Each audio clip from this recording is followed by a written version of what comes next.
Hey everyone, thanks for stopping on my YouTube channel. My name's Chris, and I would love to welcome you to Drop a Line. This channel is going to be used for content creation of all types, but today I really am going to get started on something that I've been interested in doing for a long time, and that's a Dark Souls 3, but really any Dark Souls run. I think probably since FIFA 15, I've been looking to record content and get it out on YouTube, and I'm just really excited to get started. A little bit of background before I dive into the actual gameplay. You can see I'm up on the character creation screen, but I'm going to wait just a second to explain who I am as a gamer and who I am as a writer, because those are the two pieces, the two pillars that really do make this YouTube channel. First, I've played Dark Souls since I heard about it back in college. I don't know, 5, 6, 7 years ago I started playing Dark Souls. Started with Dark Souls 1 to 2 to 3. Bloodborne mixed in, and have completed all 4 of those games. I haven't gotten into Demon Souls yet, but maybe that's on the list eventually. I finished Dark Souls 3, but I'm going to go back for a reason that I'll explain in just a little bit. To talk about me as a writer, writing has been a hobby and a passion of mine my entire life, and is something that now I really want to make a go of. I'm going to try my best to talk through stories that I've written on this channel without spoiling things. But the idea to merge Dark Souls and video games and writing came when I was just messing around on Dark Souls and didn't have anything to do, and ended up creating a character from the novel that I wrote in Dark Souls, and decided to play along through the story with him. The novel that I'm working on is a fantasy story. It's heavily influenced by Dark Souls. It doesn't have a title at this point and is not published, but will be. So my thought was, well, if I'm going to do it in my house by myself for only me to enjoy, I might as well put it on YouTube and do it there. So I decided to take a character that I wrote that is you know, maybe more of a supporting character than a main character in my story, but has a very, very important role in the story. And that character's name is Micah. And we're going to create Micah Ridgar here, and then we're going to play through Dark Souls with him. That's kind of the goal. I did sit down recently and play maybe the first 12 hours of Dark Souls, and like Souls fans know, the beginning of Dark Souls 3 and the end of Dark Souls 3 are very different games. So I have some recollection of what has happened in the beginning of the game, and much less toward the end of the game, as it's been a while since I've played the end of Dark Souls 3. So Micah, let's start with his name. Micah is a member of an organization called the Holy Hand, and Micah is a man of faith, meaning that he fights with a sword and shield, but really relies on the powers above and the powers that be to guide him across Elias, which is the world that I was able to create. He's a young man. He's got a partner named Leo, which we may also dive into at some point. But I think I picked Micah for a few different reasons. One, I don't have a lot of miracle experience in Dark Souls 3. I've played pyromancers before, but never really Sunbros, right? I've never played someone that relies very heavily on miracles. So looking through this ahead of time, I was looking at the Herald or the Cleric. That is not Micah to me. So we're going to play a Herald, even though Micah doesn't use a spear. We'll change that out eventually. But looking at his higher faith, I'm thinking that this character is going to be more of a dex character and not a strength build. I don't have any builds in mind, thinking through who Micah is in terms of Dark Souls with stats here or stats there or a level that I need to get through. I'm going to wing it and play the character as I think the character should be played. Burial Gift, I don't really have any clue as to what the best is to start. I'm thinking, although I'd like a Fire Gem, I'm thinking I'm just going to start with the Life Ring. Face presets, I don't want to spend too much time and bore everyone on this, but Micah's from the West. He's a member of the Holy Hand and has been almost his entire life, and the Holy Hand is really in charge of keeping the peace in the West, but also slaying monsters. And so I think that he's going to fit really perfectly into this Dark Souls game. Not any of these guys. I'm thinking we're going to go with an Astora Noble. He is not all that strong. Like I talked in the build, he's going to be more of a dex warrior than a strength warrior. But he's not tiny. Well, let's just go standard. His age, he's a young man in his 30s, I would say on Dark Souls. No. His voice, we'll go young voice, physique, build, base skin color. I want not that. Let's go with some face details.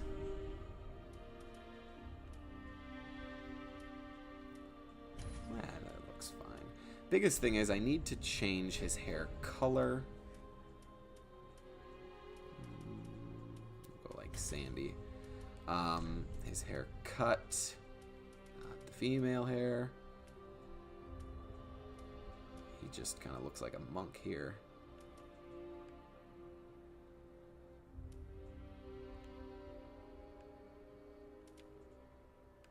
That's fine. And then his, did I see eye color? Pupils. Color of pupils. We're going to give Micah some dark blue eyes. No cosmetics, no tattoos. I think we are just about ready to dive into Dark Souls 3 here. Life Ring, Herald. Yeah, let's give it a go.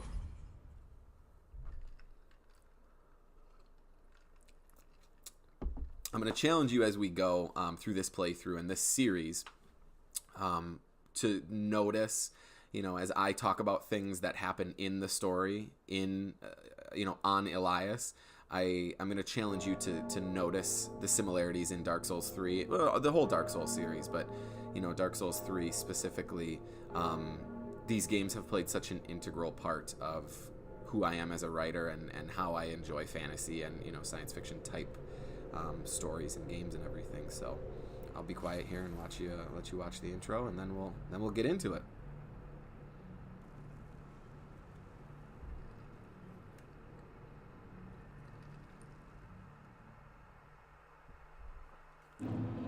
All right, here we are, the Cemetery of Ash.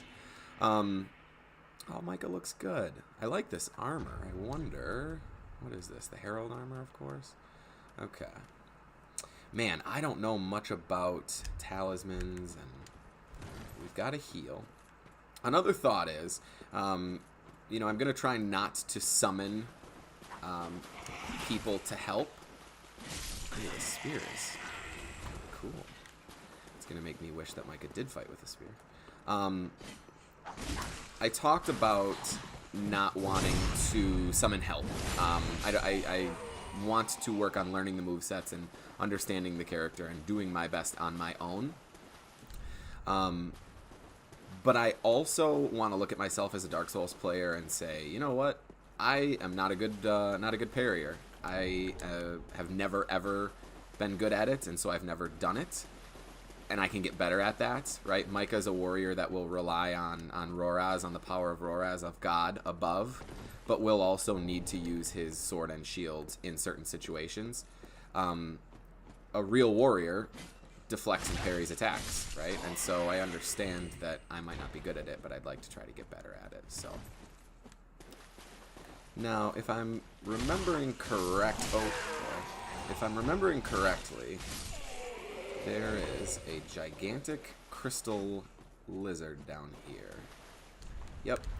And although I should defeat it, I don't think I can start my Dark Souls series, oh boy, by dying to the first tough enemy that I face. So instead, I'm just going to avoid the first tough enemy that I should face. Oh. Thinking about dex weapons that I could use. I know there is a dex weapon fairly early. As long as I can beat that crazed master guy right outside of Firelink Shrine, I could use the Uchigatana pretty early. However, I don't think that Micah would use a big long curved blade like that. It's pretty spectacular. We'll get there eventually. Alright, so let's light this bonfire. Let's go ahead and replenish our health quickly. Gain the rest action. And let's go ahead and walk our way through here a little bit. Oh, that would have been the perfect opportunity for a parry. See, I'm not any good at it, so I don't think to do it. Oh, I've got my heal miracle that I can be using also. This is going to be interesting to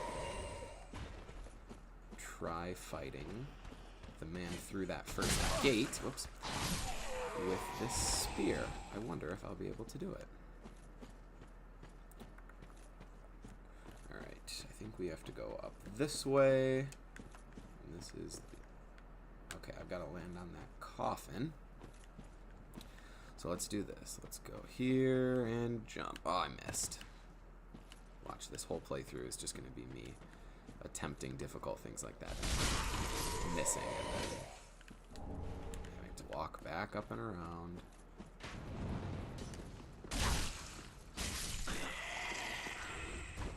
I feel like with dex builds too, it's easy to just spam the R1 attack, and I want to be conscious of that. I want to make sure that I'm not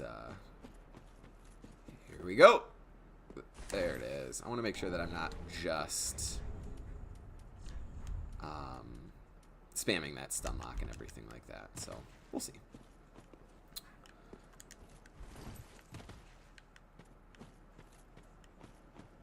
Nothing around there. I think there's a down. Yeah, right here. Kill that guy. Oop. That is another opportunity for a parry. You're gonna have to remind me to do my job and parry these guys on occasion, because I just don't remember. This is a parry shield. Alright, so before we get ready to walk through this arch, I'm going to cast my very first miracle. We're going to use some magic. One of the things that I really do like about the story that I've created, I tried to incorporate magic into the story, but in ways that are mysterious, kind of. Like Harry Potter is very easy to tell when you are using magic, when you're casting a spell. You'll notice in the story that I've created, and when characters do use magic, it's not really explained, and I guess I can't say it's not explained. It's not as straightforward. We talk about things like essence, like souls and the void and things like that, and how that affects magic, but not necessarily the casting of spells. So it'll be interesting to see how it relates to Dark Souls, right? Because magic in Dark Souls is very straightforward. I use a heal, and now I remove the sword. Let's give this guy a go. All right.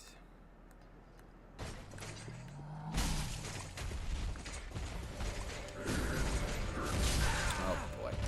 All right. I wonder. I should have checked the two-handed moveset on this guy.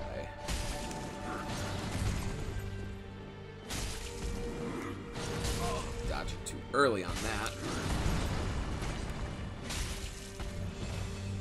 I already have to heal my health. Up. Okay. 1, 2.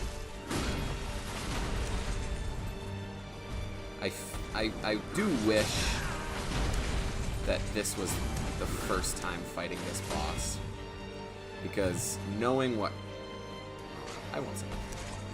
No, that was a bad dodge. Man.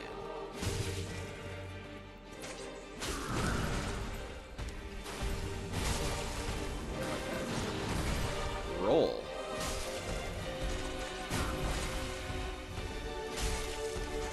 No. Oh yeah, look at that. Right, not knowing that is coming for the first time is like, oh no, it's just so cool. There, get out of that. Slow and steady, we're poking him.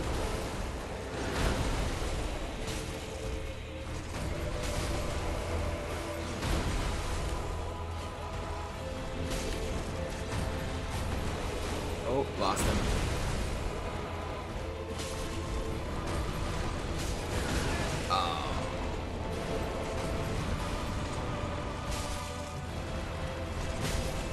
feel like as Dark Souls 3 gets harder toward the end of the game, I am going to have like a rude awakening here, right? Because like, I am not easily killing this guy. Get him. There it is. Look at that. Got the coiled sword. Finished the very first boss fight. Killed our very first Dark Souls 3 boss with Micah Ridgar. I need to get some miracles that I can use on the offensive instead of the defensive, right? Because Micah should be using some spells in fights like that. But I think we're gonna light this bonfire. We're gonna go ahead and replenish our Estus flasks, and we are gonna pause here before I walk through that door. Thank you so much for watching episode 1 of the Micah Ridgar series. We'll pick back up episode 2 real soon, and then who knows, maybe we can start some other series with some other characters that I've created in our story across Elias, and hopefully get you hyped about a story that's not out yet, but also a game that has been out for a long time. I really appreciate you taking the time to watch. If you're still here, thanks for sticking around. I'll see you next time.